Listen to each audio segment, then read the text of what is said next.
Welcome to the Out on a Limb podcast. We are all interconnected to a greater web of consciousness. Our aim is to open your mind to a new world through having open-minded discussions about what we perceive our reality to be. Hello and welcome back to Out on a Limb podcast with your hosts Will and Allison and Samantha, and again a special guest with us today, Jamie Butler. We are thrilled to have her. And I want to just say a little bit for those of you to whom Jamie is new, but many of you are going to recognize her. But Jamie Butler is a natural medium, a clairvoyant and a clairaudient. She uses her abilities as a mediumship teacher to help people evolve and awaken to their own psychic abilities. She is the co-founder of the Love and Light Institute, a nonprofit supporting the growth of metaphysical centers, spaces, and clinics. And she's the creator of the Lighter Side Network, where she hosts her very own The Lighter Side Show. And we could go on and on because she's done so many things. But we'll stop there and get into it in the conversation. Welcome, Jamie. Thank you so much for having me. I'm very happy to be here. We are absolutely thrilled. So I want to start with, because you have a very thorough bio on your website. And so there's lots of stuff, but there are a few things that I mean, it's good because if you want to know, you go and read it. And I learned even more than I think I discovered you probably in 2018, 2019, and then 2020 happened. You had to shut your Atlanta place, revamp things a little bit, but you've just gone gangbusters since then. But I didn't know a lot of the background, such as you were pretty much born with these types of abilities, sensing energies as a young child. So tell me how that experience was for you, and were your parents okay with this? How did others react? I kind of wish they were here as part of the interview. It's quite intriguing to see how both of them managed it. You know, my dad was a little bit more like, oh, you're imaginative. And he just kind of saw it as being special. He would encourage it sometimes. However, my mom, who is raised in the South, Southern Georgia, she was more like, you know, this is too much. You need to quit this and stop being imaginative. Like my dad complimented me on my wedding day for surviving the need for my parents' normalcy. Like they wanted me to fit in. And it's kind of crazy, like when I look back at kind of what are my hangups with, you know, my life, what am I learning? What am I growing with? It's this deep need to belong, you know, and it's the whole childhood was like, well, you don't see anyone. That's not real. This didn't happen to you. And I'm processing it as a kid by myself. And I end up shutting it down per request of my mom. And spirit, you have to understand, like, even if you're coming into this brand new today, or you've been in the world of spirit communication for 30, 50 years plus, you understand that spirits aren't there to spook you. They're not there to scare you, to challenge you, to take things away from you. They want to support your free will, your decisions, your direction. You know, they're not going to catch you if you fall into a hole because you chose to fall into a hole. And I chose to honor and love my mom. And I believed what my mom said. I said goodbye to them and they left. They didn't hang around going, oh, wait, Jamie, that's a pretty poor choice. You know, come on, you're 6. You can just hang with us the rest of your life. And so they were gone until I moved to college, and it started rushing back in, which was terrifying as all get out. Yeah, I'd imagine. Wow. And so have they kind of changed their tune now that they understand who you are and as an adult? Well, the ones that were supporting me as a kid, they never really came back around. I did meet like 1 or 2 of them just to have a proper adult goodbye, which I thought was very kind and supportive, but they did their service with me. They supported me the way that I needed. So now they are, yes, they're understanding, but I think they also know that they can push me a lot more because my curiosity is stronger. And I don't necessarily look at as being a highly sensitive person. And when a lot of students come to me, they're like, I get overwhelmed in crowds and sounds and smells and lights and too many people, too much of their energy, too much of the energy of an argument that was in a room before or a war that was on the land. And so they start to ask me, how do I create boundaries? How do I block this? And then I find that these beautifully, highly sensitive people are spending the majority of their energy blocking stuff instead of just being them. So I've changed the way that I look at boundaries and view them more like a filter, like on a screen porch where the wind comes through, you can smell things, but you don't get the big nasty bugs. I don't know where you live, but the South has some big nasty bugs. Oh, yes. We're in Charleston. There you go. You love your screened-in porch. Oh, yeah. Yep. Yeah. Yeah. And so it's made the world of difference because now they can push in and say, hey, let's take a risk. Like we know how to take a risk as being a human, maybe with our money, with our career choices. But when you come to the unseen and you're like, oh my God, my spiritual journey, do I take a risk? Like it's scary. Right. It's like, what's going to happen? And you have to learn that centerpiece where you are okay, you are in control, and you can still take what we would label as a risk, knowing that you're safe to learn something more. So they do push a little more these days just because of that new knowledge and awareness with the experiences. But they're pretty polite to my family.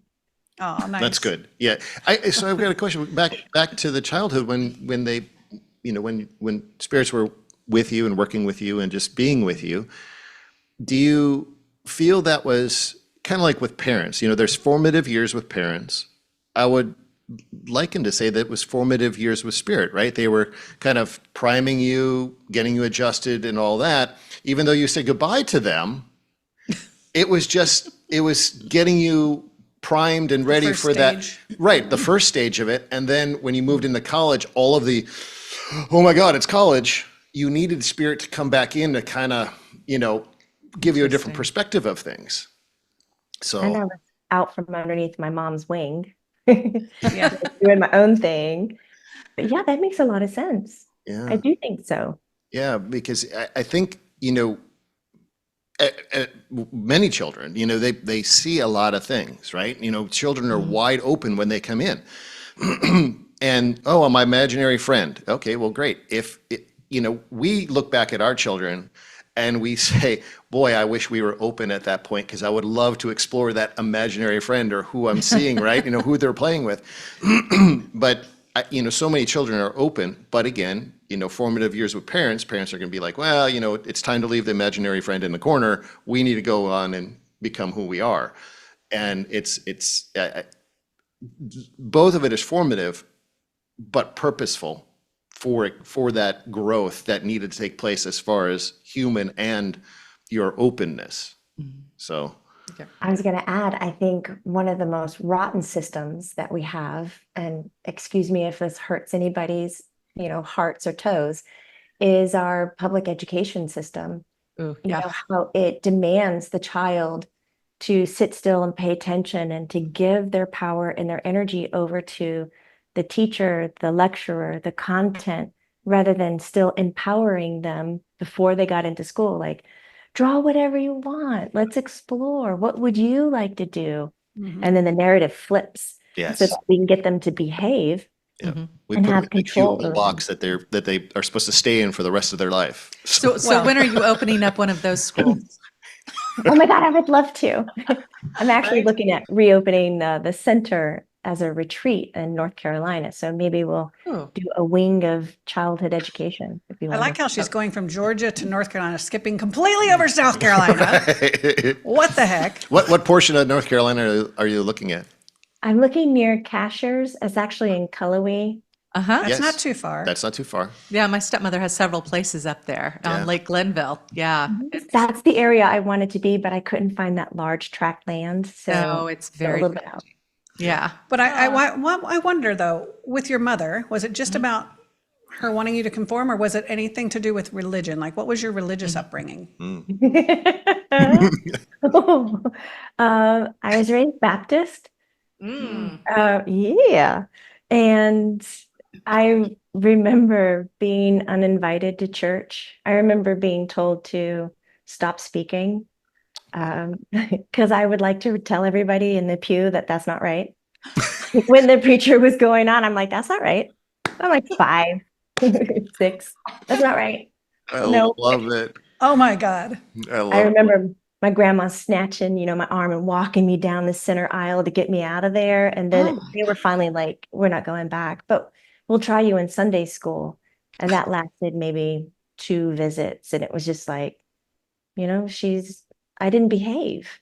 Well, I didn't behave. was it a knowing that you think, 5, I don't know if you're going to remember, but do you feel like it was a knowingness that you had about it? Or do you feel like your guides were speaking through you, like speaking to you and going, this is a crock of, I think it was a knowingness, because in the Baptist, they talk about being damned to hell. Yeah. And they talk about your sins and how you have to forgive your sins. And there was a judgment variation in Baptist. And I was just like, that's not right. It didn't resonate. Yeah. No, God's source loves you no matter what you're doing. Crazy. And I didn't do very well. Tell me that your parents are good with you now. Are they okay with all of this now? My dad very much is. Oh, good.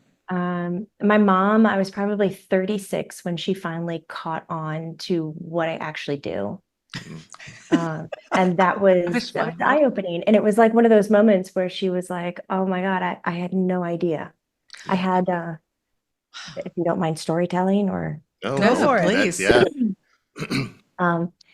I was in Central Florida, and the head of forensics over 3 counties had some unsolved cases of children's deaths, and heard about me and knew that that was my mom, and just kind of asked, when your daughter comes, would she mind?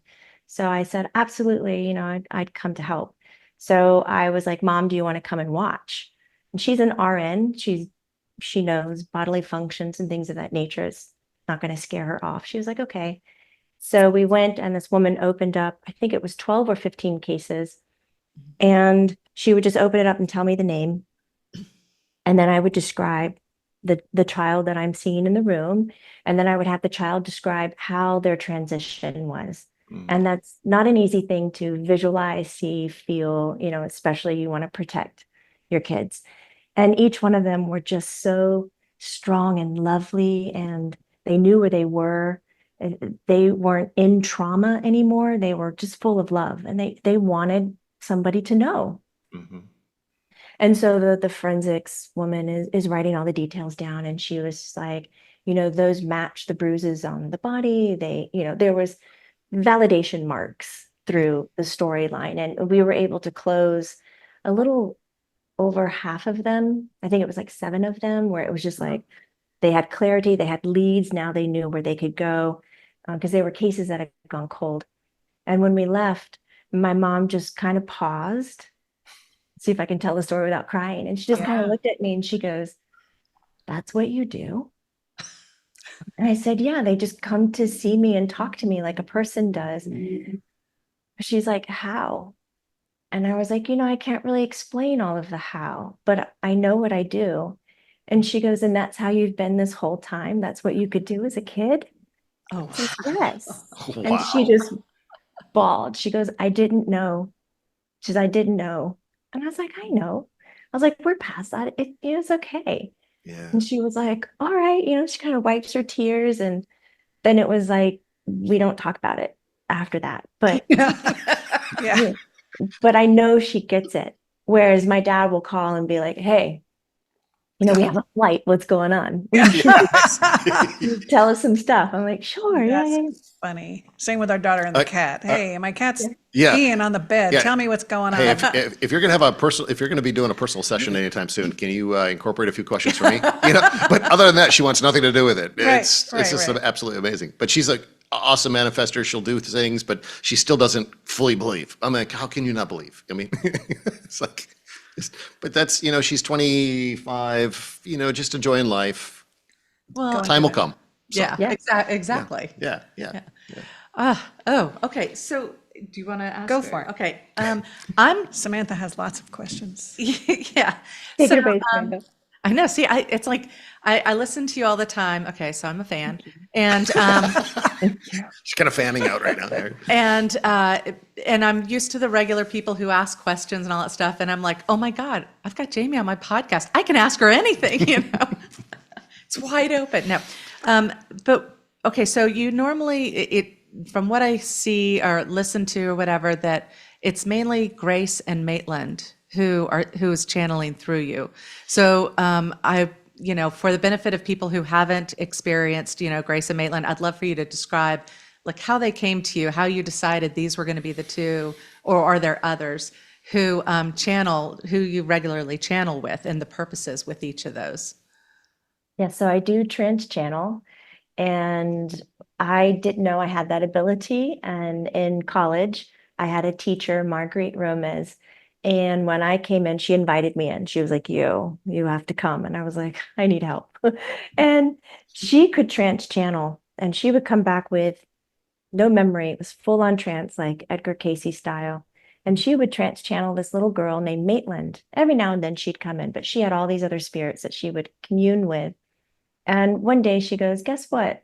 Little devil is what she called me. Little devil, you're going to get in the middle of the room and you're going to trance channel and give messages to everyone. And I was like, no, I'm not. That terrifies the crap out of me. Like, no. And she was, yeah, you are, because you can do it. And I was like, like gut wrenching.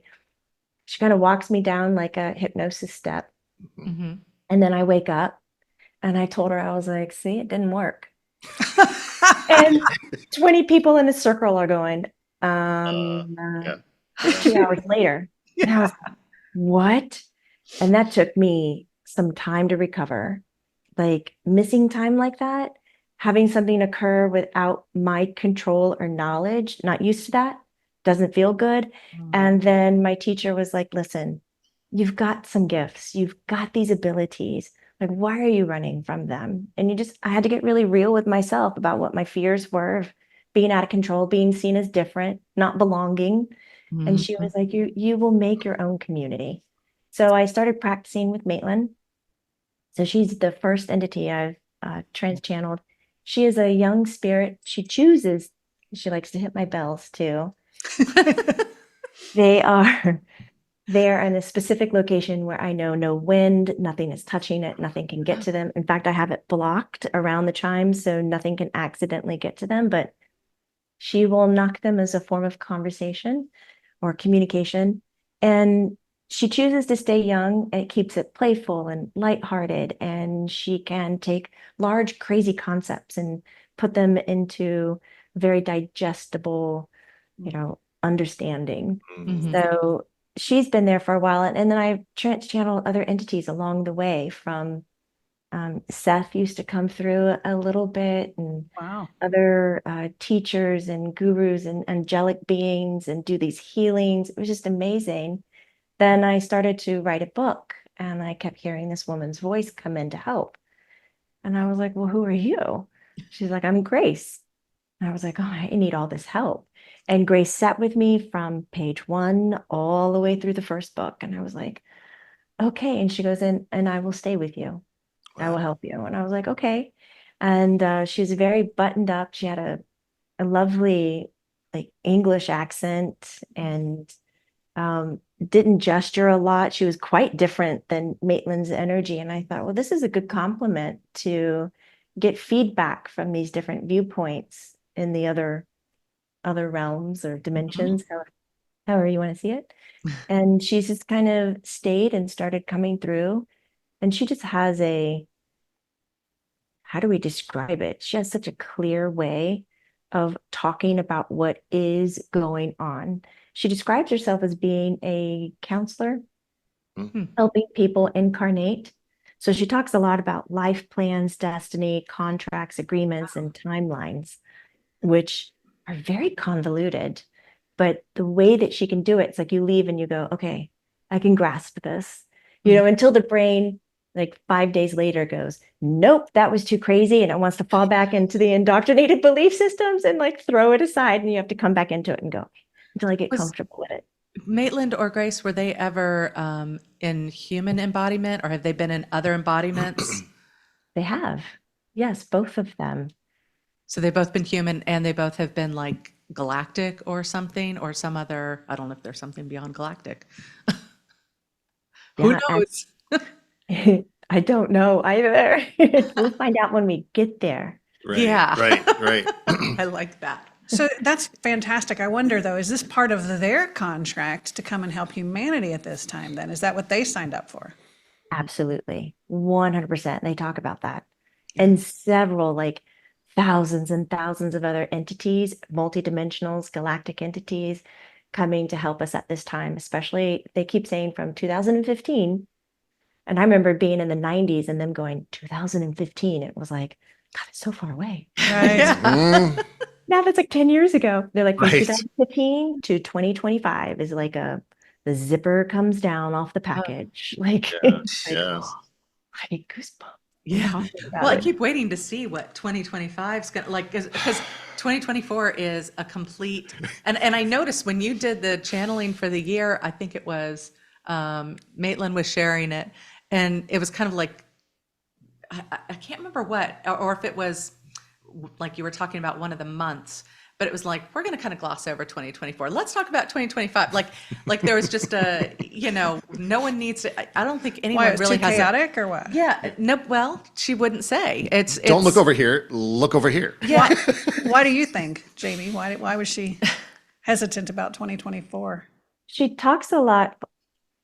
We'll let her say a few things too. She talks a lot about 2024 being how inventions come forward, those things that you've never seen before happening. And with that shift and those changes coming, it's really difficult. It's the tear in the fabric. Mhm. It's the separation of high frequency, as some people are choosing to dive into this content more and live their life by it, embody it, not just have it as a tool or a technique or see it as content that can be done. And there's many people on earth that are like, no, I need to be human. And so it's almost like watching a spiritual evolution that's changing the way that humans are going to coexist on earth. I don't think I've ever said it that way, but yes. So And you're I- talking to Maitland's Or is she confirming to you? discussing, that- yeah. Yeah. I wish she could just come on screen. It would be so much easier. Tell her hello for us. Yes, tell her hello. Waving with both hands. what I'm seeing as you're describing that is 2024 is you've thrown all the ingredients in the mix and it's being stirred around, so it's kind of just all jumbled together. So there's no telling. 25 is where it starts to settle out and really look like a cake, and huh? really look like what you're trying to make. It's all that chaos right now, but 2025 is going to be the proof of what we've just stirred together in 2024. I feel like Maitland's saying something to her. She's She's like, I like him. I like him. Put everything in a pot and mix it. That's up her alley. Yeah. And in 2025, like this year, more so than ever, she explains, is where we start coming into more conversation with the galactic family or sky family, multidimensionals. I don't know what we really call them these days, but non-human or humanoid entities.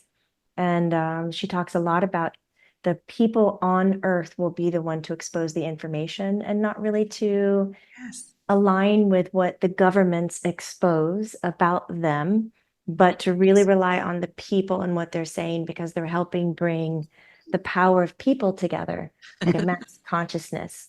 Yes, that aligns so much with what we've gotten. That Yep. disclosure happens within us, not from outside of us. No government's going to go, yep, they're here. Yeah, we've trans channeled myself and fascinating story as far as college. It's like I want to know what college course that was, right? But being able to find that ability, and I found mine through QHHT, but that missing time. I mean, I've come to just love that. I mean, it's just, there's something about it that just is magical in that moment. Because you're safe. Right, because I know Because I'm there facilitating, facilitating and stuff. But this whole we've channeled this as far as disclosure. Disclosure, as Allison was saying, isn't this governmental thing that's going to happen. It's here.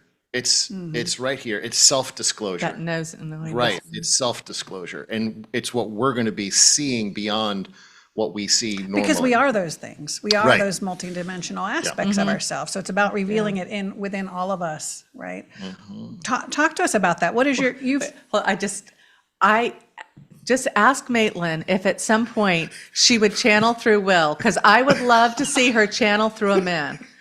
I was going to interrupt him after he said, I trans channel. Maitland goes, before that, she goes, I want to go home with him. And I don't think I'll say it that way, but those were her words. But it absolutely means like a visit. Oh, she would love to. She's That so would be hilarious. He channels animals, so I've seen that, and that's kind of odd to watch your husband turn into an animal. They morph But into to an animal. see him turn into a little girl, that would be even funnier. All right. Because that only happens when he sees a roach. One of the big, It's on, no, Maitland. not a roach. Here in South Carolina, we have palmetto bugs, Yeah, which the are the big size of a fly bus. things, yeah. Right? And he turns into a little girl. I will literally turn into a 12-year-old girl screaming and running around on top of the couch. So yes. Oh, that's so funny. Oh my gosh, that is funny. But I'm curious. Tell us. Go ahead. I don't want to interrupt She you. puts her hands on her hips. She goes, palmetto bugs are very smart and they're very clean creatures. They clean themselves like cats. That might be something to research. She can channel them all she wishes. I, for one, I don't think my physicality could ever get to that point. I think it would override any moment that it needs to come through, because I've had some traumatic moments with those bugs. So Yeah. But she's right. She is. All I- animals are absolutely. valuable. They're all so divinely connected to source anyway. So it doesn't matter what form they take. It's just here, this little thing up here. She'd be so happy to work with you.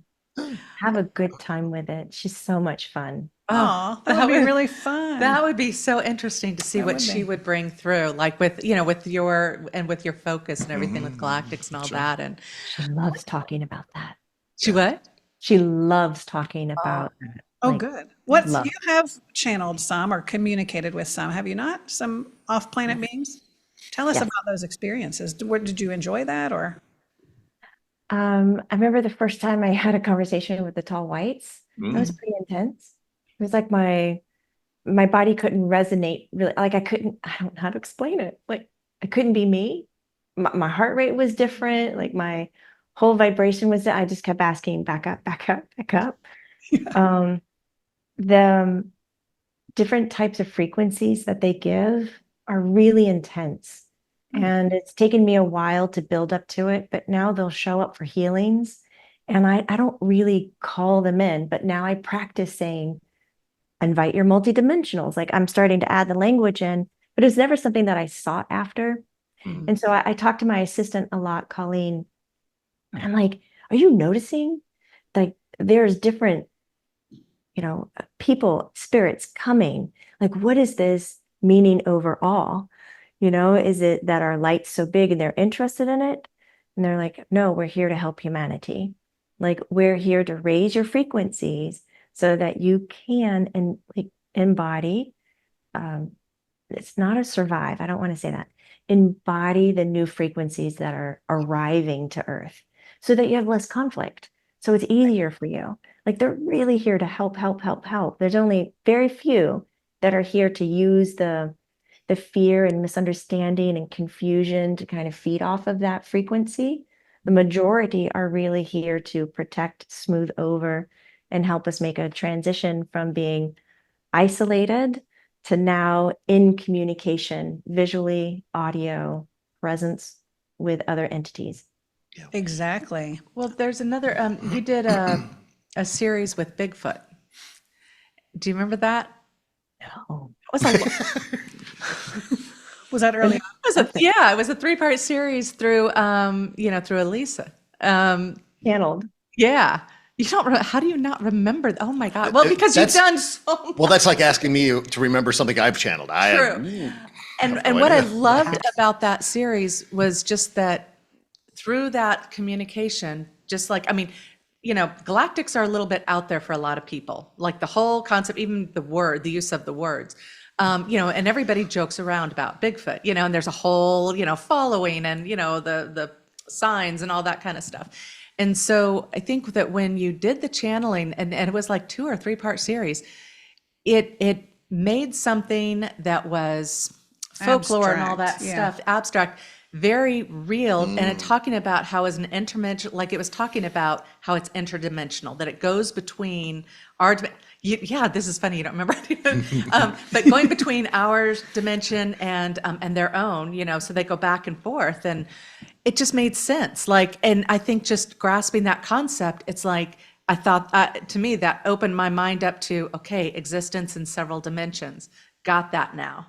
Yeah.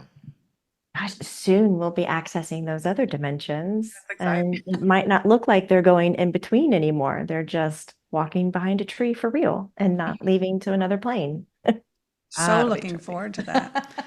So as we alluded to in the beginning, you have done so much, just so much in terms of being an author, being a channel, obviously, and a psychic medium, and creating these spaces for people and being a teacher. Is there, all of those are your babies, but is there something that you really, or do you have a favorite, I guess? Yeah. Favorite? Yes, it's a clear favorite to teach. Oh my God, I cannot get enough of anyone, whether beginner or, like I mentioned before, 50 years down the road into their spiritual awakening where they catch on to something and it's like, and it starts to make sense to them and how their light shifts. And it's like, like I feel like I won the lottery. I'm like, okay, let's go on to the next thing and let's learn. And just the concept of normalizing this, like what I would have given, and I'm sure you would have too, to have somebody in your life or in an area that said, it's okay. I understand you see what I cannot see and it's real. Yes. It's okay. I know that you hear things that I cannot hear and it's real and that you trust it. That support is real. And I want to provide that to others. It's a hard struggle to redefine what your reality is when the majority of the people that you love and the community that you work in and help co-create and build say to you, what you're doing has no place with us. Mm-hmm. Yeah. We just don't have a place for it. Yeah. I mean, I'm so grateful now. It's come out of the shadows. It had its heyday with the movies and let's like poke at it and make fun of it, which is the first step of wanting to understand something. Yeah. Yeah.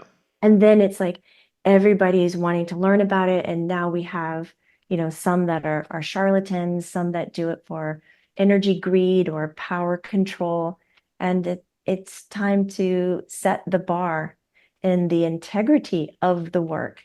And I would love nothing more to be known for that, to normalize and set integrity for psychic, intuitive, topics. That's why the woo-woo is not woo-woo. It's a true. We just have to define it more. You're right. And I think that word integrity is so important. Moving into 2025, everything that is not of integrity is just not going to be able to withstand the new energies. You just can't operate that way anymore. Yeah. Our big words, integrity and discernment. Yes. Over and over again. Yes. Yeah. It's so I important. Early on, that's what we were told by our guides too, is that, we're not here to, teach or, bring these messages to the choir, quote unquote, but to bring it out to the normal everyday person, the make it normal or normalize it, mainstream. That was the word that came to me, was bring it to the mainstream, whether that's Reiki, whether that's channeling, whether that's whatever modality, it's to bring it out into the mainstream. It's take the progress of yoga. Yoga used to be hidden behind doors and, it was only for gurus to do. And now we're, I affectionately say we're doing yoga with everything and goats, right? We're out there with cows and dogs. Naked yoga, and, hot yoga. right, all exactly. kinds of It's yoga. all kinds of yoga. So that's the progression of it. And it's to bring it out of the shadows and it's to make it normal or But when you do normalize it. that, you give people the permission slip to do it as well. So when you are open about it, people feel comfortable. That's exactly, I wanted to pose a question back at you three, being in the public eye and opening up this, platform for conversation. How are you noticing those people who are showing up that are interested in and want that community, but then listen to you and go, nah, that can't be real. That's not right. What do you really want? Like, what are you really doing? There's like this embedded doubt. You're always supposed to be doubtful. That's like a very big statement to make. Always supposed to be doubtful when it comes to psychics or intuitives. Like, what are the things that you are doing and managing that? Well, to be honest, when I first started Reiki, And because came from a very conservative Christian background, I really expected more backlash from people. I never got it. So we really don't get a lot of pushback. I think people either come to us because they're ready or they just don't say anything at all. I'm still a public school educator by day. I have a doctoral degree. So I go to work and people understand that I'm not crazy. I mean, I'm degreed, right? So I think that when I do say things, they're like, well, if Dr. Brown believes it, then maybe there's something to it. Interesting. But people are slow. I mean, I'm in that, like your favorite word, muggle world all day, every day. And it is very, very challenging because the public schools are just not about students anymore. Yeah. And so, but I know that I'm there to hold the light. And when the time is right, hopefully the staff members will come to me and start asking questions. I can tell you that some of the students have had some profound situations and they've come to me. One who was seeing his mother in the clouds who had passed away. And he walked to my office. He goes, I don't know why I'm here, but my legs just started walking to your office. And he sat down and I talked to him about how he could communicate with his mother. And I took him seriously. Yeah, and I mean, we really, like Allison said, we really haven't had pushback. Now, we had a little bit of pushback. We have a nonprofit ourselves that we go and we take Reiki into the Veterans Administration, and we started practicing Reiki there. And we had, on one of the floors that we were working, we had one nurse that came up and said, I don't believe any of this stuff. I think it's blah, blah, blah. And we're like, well, thank you. But that's only one. You know, it's okay. That's your belief. That's your truth. Okay, great. And we just, kind of went our separate ways. But other than that, it's been, a lot of what we're doing, the community that we're building, and I'm sure you're finding that too. It's there's so many people that are looking for this and they don't know how to find it. So the more we make it mainstream, easier it is to find. And we live in a very rural community here outside of Charleston. And it's interesting how many people say, I just found this place and oh my God, I've been looking for something like this, our center here. And, we've been looking for something like this around here and we haven't seen anything like this. So I'm so glad I found it. And they just, they come to different things. And so it's beautiful to see the community growing. So we understand your feeling about Yep. teaching people and helping people and Yep. watching the light come on in their eyes. Yes. And I don't want this to be about us. This is about you. Oh, I just thank you for sharing because I'm always interested in how others are approaching that and kind of what you've seen and what you've learned because it helps me grow as well. Yeah. And I've only ever, there was an article about me in a magazine, and I had a woman who very thoughtfully reached out, sent me an email. And I mean, it was a thoughtful email about, she thought I was so brave to come out and share all of this and, that she would pray for my soul and, and just that I was misleading people and things like that. And so then I took a couple of days to think on it because at first I was triggered and I was like, why am I triggered? And I sat with it for a little bit and then I was just like, okay, I'm going to thank her for her thoughts because she was willing to express that. And, and that's okay. That's how she's perceiving, but she read the article, how amazing is that, So it's, Yeah. I don't know. I come from the, I've been doing this for 35 plus years. So when I started, and I've been on my own doing this for most of the time, not having community. And I came across Sylvia Brown, which people either loved her or hated her, but she made me feel normal. She, it was okay if I swore. It was okay if I didn't light candles. It was okay if I, said something blasphemous or whatever, And I was like, oh my God, this is my person. And so that's been my whole journey is always breaking the rules, always simplifying, always being as real, integrous, there's that moral and ethical code. And when you are charged with doing this, I think you just know. You know the boundaries, when it's time to recommend someone to go to a therapist, when it's time to, when you're above water, when you need to send people to someone else, and it's just, I don't know. I've had a pretty good experience with it for the most part. Yeah, except my mom introduces me as her weird daughter. Yeah. Thanks for the label, Mom. Yeah. Love you, But I Mom. think, Jamie, that's why people are so attracted to you and your work, because you emanate that sense of integrity that we talked about, authenticity, the real you. It's not just like you came on at the very beginning and you're like, I'm really willing to talk about anything. And so that people can see straight to that. So thank you for that. Oh, you're very welcome. I've had people, come at me with, we don't need to go down that rabbit hole, but like, Well, you're a bigger bullseye. yeah. They don't understand how difficult it is to be authentic with something so raw. Right. And, it's subtle light energy. And I remind my students, it's called subtle light energy for a reason. It's subtle.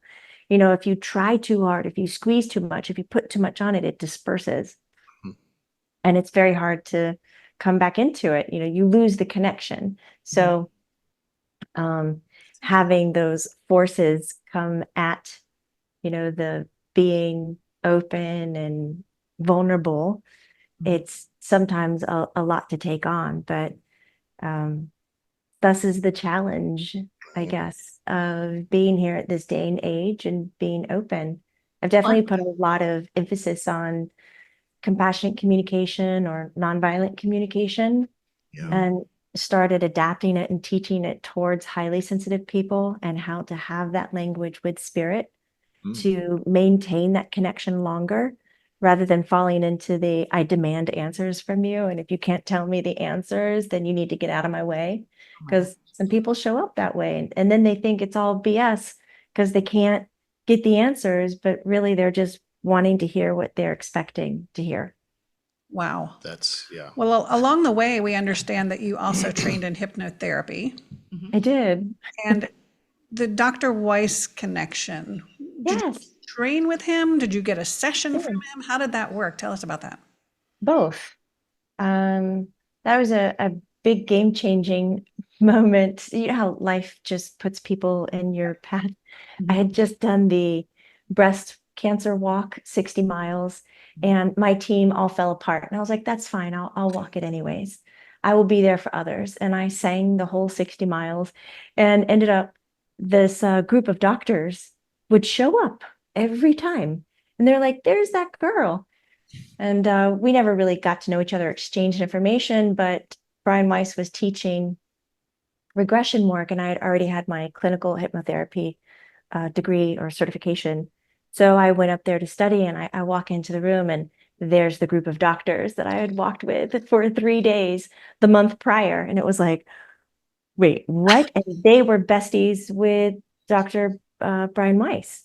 And so throughout the course, it was behind scenes and getting to have meals with him and really just soaking up the education of regression work. But, when you're in a course like that, I prefer to observe, to learn, than to experience, because I want to see what it's like to be on the outside. And there was one moment where he kept asking for someone to come up on stage so he could do his work, and nothing was fitting. And the people around me were like, point this one, you take this one. And I was like, no, it's okay. And he was like, what's your, Jamie, come on up. I was like, it's totally fine. Not interested. He's like, come on. And I was like, no, seriously, I'm good. And so everybody was like, what the hell? Like, you don't say no to an opportunity like that. And I'm like, but I'm so good, because I know I will go under, and he's going to find something that I'm probably not ready to hear. And that's exactly what happened. He dragged me up on stage and regressed me. And I found that my best friend at that time was actually the love of my life in several other incarnations. And the way it unfolded after that session is stuff that movies are made from. And I still get cross-eyed thinking about how my best friend, I didn't share zip. Like, I'm one of those that wants to apply a little bit of science, and I don't want to give away the information or hint. So I appreciate those people who are skeptic and they come in, I don't believe in any of this. I'm like, good, stay that way. Like, I'm not here to convince you about nothing. That's your own job. But I'll be happy to tell you what I see and hear, And it unfolded in ways where now I'm married to my best friend, going on 23 years, Awesome. something like that. So yes, the work with him was absolutely incredible. Wow. Wow. What did you gain any other insight about humanity in general during that session, or anything that that wasn't personal per se that you would share or could remember? Or Not in like humanity's future as from where we're standing, what we see as future, but in walking away from studying regression therapy. It was a shocking realization that when I am observing a human in front of me, it is not just that one human's experience and this birth to death process that I am a part of. I am a part of every other incarnation that they have experienced. And the whole idea of past, present, future just was rattled to the core, which was another step back. Like, what do I do with that information? I no longer say reincarnation, it's incarnation. And I hesitate when I say the word again, or beyond, because even beyond suggests that where we are, there's something, or after, it's like our language does not meet the needs of what we're actually in. It's Right. keeping us low frequency. And I'm like, who's going to create the new spiritual dictionary, please? Who's going to be the next Webster? Please come forward. I need the new words because I'm saying 1,000 words to convey one small concept, and it's not efficient. right. Well, and I Yes. find like I'll be in a session talking about, mediumship, having connected with someone. And then I'm trying to talk about how, they may have been passed away, for like over a year. And it's like, but this individual, they're still processing this one concept. And I said, they haven't been processing it for a year. This is just their perspective at this time. It's like, I try to go, how much do I say? How much do I like, because I know that they're in this fixed thing of, okay, well, they've gone over and time's going on for them. And it's kind of like, well, no, we're the one in time. They're not, and even we're not really in time. Like, Yeah. and I just have to back down and constantly. So it's like I find, holding this reality and this reality at the same time, it's getting easier and easier to do, but it's getting harder and harder to Explain it, or- to Put it in concept. yeah, what does the person need to know? That's, what was their objective in coming in? They don't need a dissertation on time. It's like, it gets challenging. It is. And this conversation is not new. That's the wild thing. We keep having it over 100 years.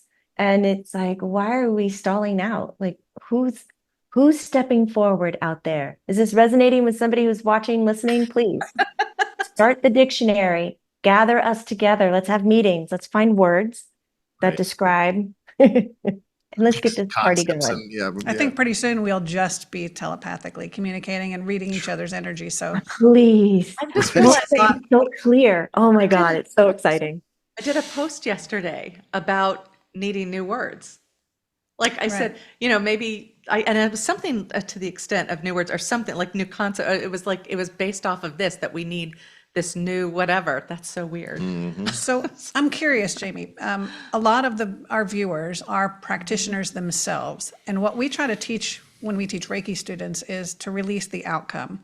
And as you said, there are skeptics, and they're going to come to you and they want you to prove something or say something or whatever. And we don't entertain that energy. We just do what we do, and you believe or you don't. But at some point, there's usually a defining moment in every practitioner's practice where they have to really, where they know that they're releasing the outcome and they cross that threshold to where subsequent sessions are okay and they're okay with whatever the outcome is. Do you remember that, or how do you handle that in your own practice? I remember the absolute reading that like just gently peeled my skin back and put me on a path of going, okay, I get it. It's not my opinion. It's not under my control. It's not about me. And you want me to be of service. I Right. get it. Wow. And it was, if you don't mind story time again. Oh, no. I'm a massage therapist. I had my little practice in my house, and I had just finished a massage, and I was doing some readings on the phone because people had heard about me, and it was just this one woman called in, and I meditated on her name. That's what I get. I get your name and that's it. So I meditate on the name. And this gentleman shows up. I don't know. He's young, like mid-30s, a little bit older. And he's like, I'm her father. And she has a young voice on the phone. And I was like, no, you're not. You're not old enough. Like, you're not old enough. And so I'm listening to her and her questions, trying to stay present for her. And he finally starts showing, like I'm in a game show. He's raising a sign and it says FATHER. And I was like, fine. Your father is here? She goes, oh, yes. And then he goes, tell her I died. He had a strange, like, stomach ulcer bleed out thing. It was a very unique crossing. And he explained it to a T. And she goes, yes. And he goes, all I want her to know is that I've been there for every step. He told her what she wore in her first ballet recital when she was a little girl. He told her her cap and gown, what color her tassel was. He told her how she graduated, blah, blah, blah. He hit all the highlights. It was like, I remember sitting on my table going, what the hell? Like, oh my gosh. And I've been in readings that are jaw-dropping, awe-opening. I've been in case studies and forensic files, and I used to help police and missing people. So like, I've seen it, but this was a little different. And the woman just was like, that is correct. Yeah. And then she'd get real quiet, and I'm like, I don't know what's going on. And finally, after all of that information, which was a game changer, she goes, yeah, but I only have one memory of him. And you tell me what that is. And it was like, oh, here we go. Here's that validating thing. Right. If I don't get this, all of that goes to the trash can. Yeah. And so my anxiety, like the intercostal muscles between my ribs were seizing. My heart was coming out of my mouth. I was sweating instantly. And I put the phone to my chest and I looked up and I was like, God, if there is a God challenging, and you want me to do this, I don't care what this woman was doing. I had the phone, like I was not paying attention, or I was having a breakdown. And I was like, if you really want me to do this and you think this is my path, you give me this answer, and I will quit with my need to control. I will throw that into my practice. I will dedicate time to being neutral. Because before I'm still a kid, I'm in my early 20s. I don't know. I look at him and he goes, we walk through the sliding glass door. We go out into the backyard. The grass hasn't been cut. I pick her up. I put her over my head and I swing around in a circle and her hair is flying. I was like, okay, here we go. So I tell her and it's quiet. And I can hear her like gasping. She goes, Jamie, the only difference is I had a lollipop in my mouth. And I was like, okay. And she was like, this has been the most incredible thing. She's like, everything that I've gone to therapy and psychotherapy for, she was like, I feel like it's been laid to rest. Like this 1 hour with you was my 20 years of therapy that I've been wrestling with, and I'm good. We hung up the phone and I just cried. I was just like, why? Like, that's a lot of pressure to put on a person. Yes. Just a bit, just a tad. And I was like, I will do this because you gave this to me and I made a promise. And so I quit massaging and I was like, all right, so now we advertise. Now we pull this together. Ooh, Wow. nice. And it took me a while to really learn how to not get into it. I mean, I just had a reading 3 weeks ago where the client was like, hey, my person has passed over. We have a code word. I need those code word. It's 2 words. And I was like, great. I understand that you are looking for the code words that you came up with. And I think that's really clever. I plan on doing that with my family as well. We keep that Truth, right? But I'm not hearing anything right now. I will keep it at the top of my list and I will continue to ask them throughout the session. But do you mind if we keep moving forward? And so we kept moving forward and it was an incredible detailed session. Again, just very detailed, where it was like, and at the end, every now and then he'd go, did you get the words? And I'm like, not yet. I know it's outdoors because I keep going outdoors, but they won't give me the words like I want them. At the end of it, I said, listen, I did my best.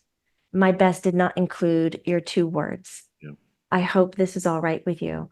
And the response from the client was, Jamie, everything else you said was so spot on. I don't need the 2 words to know that that was my person.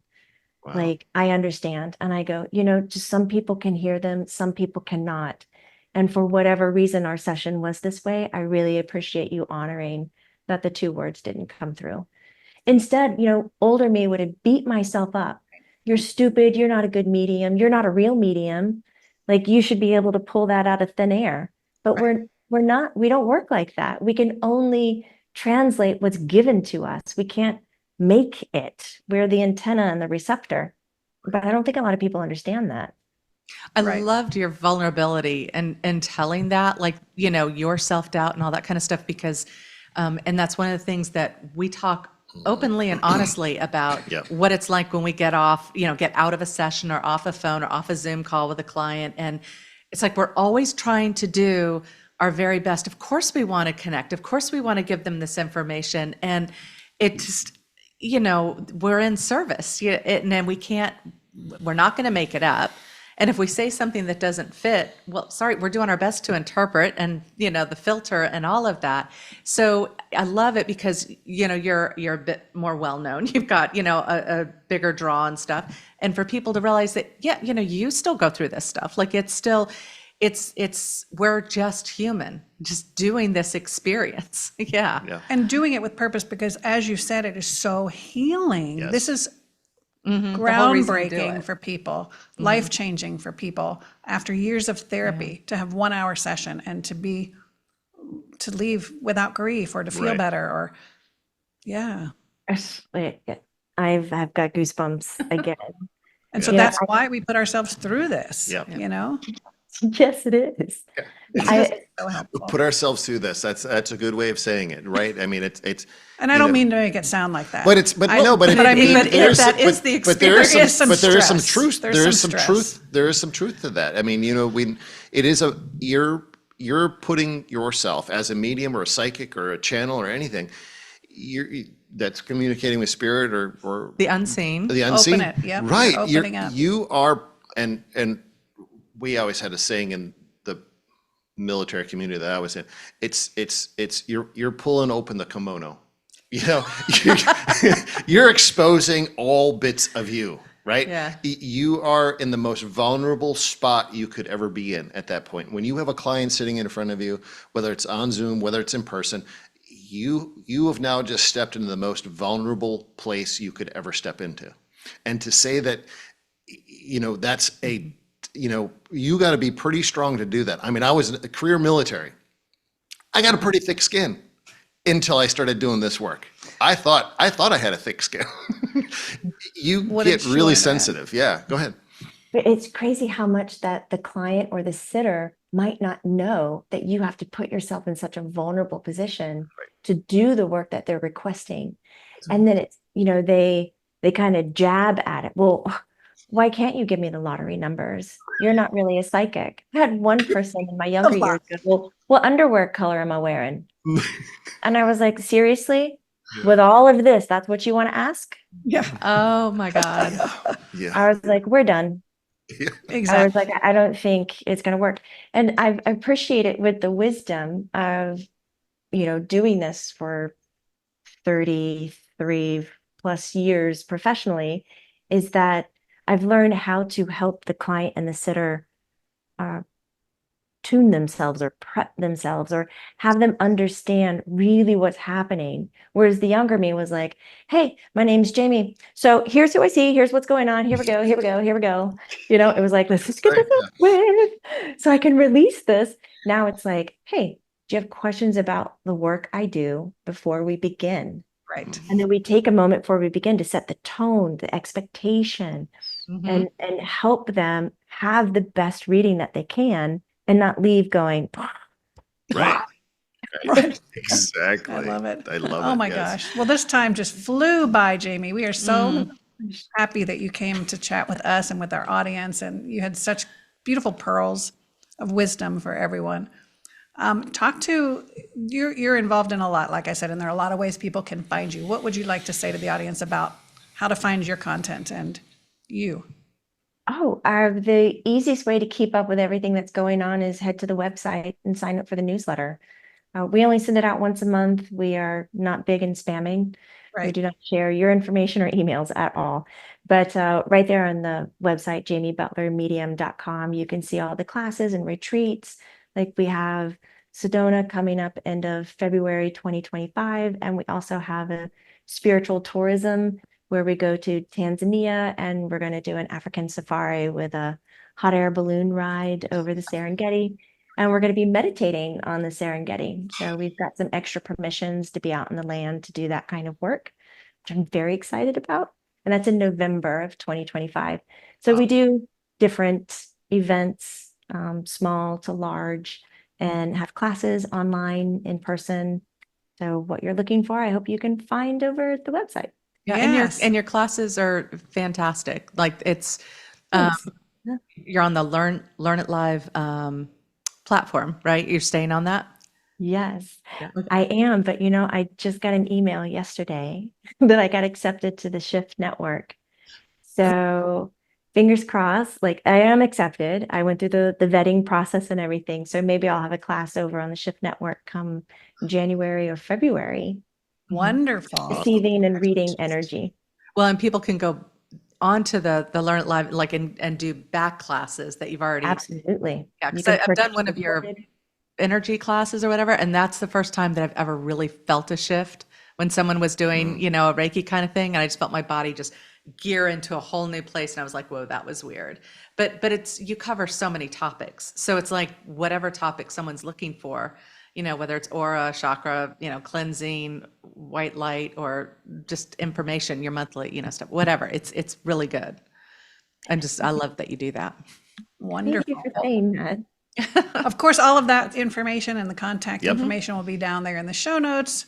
But Yay. thank you again. Thank you so Thank much you. for gracing us with your presence. We're so appreciative. And thank you to the audience for joining us again for another Out on a Limb podcast. Until next time. See y'all. Bye. Bye, everyone.